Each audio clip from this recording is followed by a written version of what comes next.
निषन्धपूर्वे निष्लास्यामतनुवाश्वीराः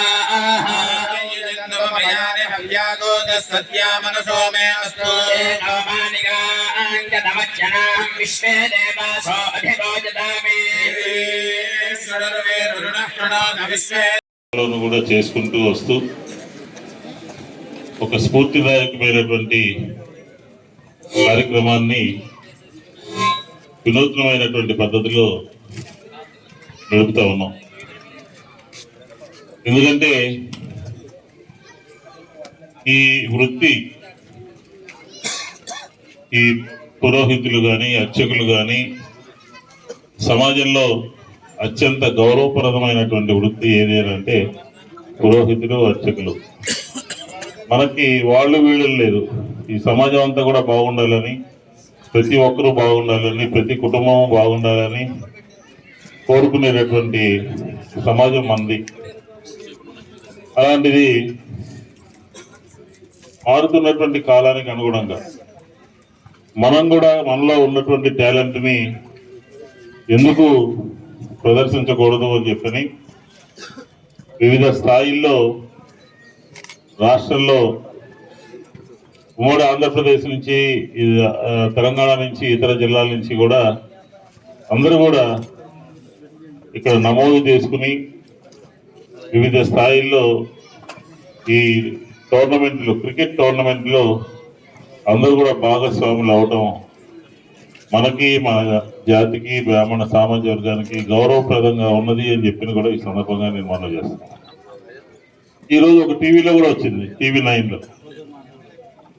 సమాజంలో అందరూ ఆశీర్వదించేటటువంటి వాళ్ళు, సమాజంలో అందరూ బాగుండాలని కోరుకునేవాళ్ళు, దేవాలయాల్లో అందరూ బిజీగా ఉండేటటువంటి వారందరూ కూడా ఇక్కడ ఈ క్రికెట్ టోర్నమెంట్ని పెట్టుకోవడం చాలా ఆలోచనతో చేశారు. అందరికీ కూడా ధన్యవాదాలు అని చెప్పిన వారు కూడా చేయడం జరిగింది. నేను కూడా ఈ కార్యక్రమాన్ని నిర్వహించినటువంటి కార్యవర్గ సభ్యులు, పెద్దలు, ప్రముఖులు అందరికీ కూడా ఆ ధన్యవాదాలు తెలియజేసుకుంటాను. జనరల్గా ఏంటంటే సమాజంలో మనకెందుకులే, మన పని మనం చేసుకుందామని అనుకుంటారు. చాలా సంతోషం. ఈరోజు రాష్ట్ర స్థాయి బ్రాహ్మణ పురోహిత క్రికెట్ టోర్నమెంట్కి ఇక్కడ అంబాజీపేట వేదిక అయ్యి రాష్ట్ర స్థాయి నుంచి క్రీడాకారులంతా విచ్చేసి ఈరోజు ఫైనల్ టోర్నమెంట్ ముగింపు సందర్భంగా వృత్తిగా ప్రభుత్వం గుర్తించాలని చెప్పేసి ఒక వినతి పత్రం మన ముఖ్యమంత్రి గారికి అందజేయడం జరిగిందని చెప్పేసి ఈ సందర్భంగా తెలియజేసుకుంటున్నాం. అట్లాగే మనకి వేద పాఠశాల ఒక యూనివర్సిటీ స్థాయిలో క్రికెట్ చూడటం ఇదే ఫస్ట్ టైము. అలాగే వీళ్ళు ఆడటం అన్నది కూడా చూస్తే అలా చూడాలనిపించింది. ఎందుకంటే 50+ ఉన్నారు. ఆయన మురళీ గారు ఎవరండి ఒక ఆయన, మరి ఆయన 4 ఆపితే మంచి రన్నింగ్ మూమెంట్లో వెళ్ళి మరి 4 ఆపారు. అది ఒకటి కాదండి, 3 టైమ్స్ చేశారు. అలాగే ఫీల్డింగ్ కూడా ఆయన బెండ్ అవ్వకపోయినా చేత్తో ఆపి మరి పరిగెట్టుకుంటూ వెళ్ళారంటే ఆయనకి మాత్రం నేను ఆయన ఫీల్డింగ్ చేసిన చాలా హ్యాపీ ఫీల్ అయ్యాను. ఆయన చూసి ఇక్కడ ఉన్న ప్లేయర్స్ అందరూ కూడా మంచి మూమెంట్, మా పిల్లలే చూసి రేపు నేను క్రికెట్ ఆడతామంటున్నారు. అప్పుడే 3 రోజుల నుంచి ఇక్కడ జరుగుతున్నాయండి.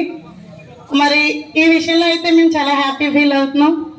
అలాగే నేను ఇక్కడ కోచింగ్ క్యాంప్ కూడా ఇక్కడ తీసుకున్నాం. మా లోకల్గా ఉన్న ఇక్కడ చాలామంది మేము మహిళలుగా ఇక్కడ క్రికెట్ ఆడుతున్నామంటే మెయిన్ కారణం ఇక్కడ లోకల్గా ఉన్న మా అన్నయ్యలు అది అంటాం చిన్నప్పటి నుంచి. అలాగే ఇక్కడ మధుబాబు గారు ఉన్నారు, ఢిల్లీ అన్నయ్య, వేరే సతీష్ అన్నయ్య, వీళ్ళంతా చాలామంది ఉన్నారు. వాళ్ళందరూ కూడా గర్ల్స్ క్రికెట్ అంటే ఏంటి అని విచిత్రంగా చూసేవారు అన్నమాట. మీరు క్రికెట్ ఆడుతున్నారా అన్నట్టుగా చూశారు. అలాగే వాళ్ళు మీరు ఆడండి మేము ఉంటాం అన్న మూలని మేము ఆ స్థాయికి వెళ్ళాం.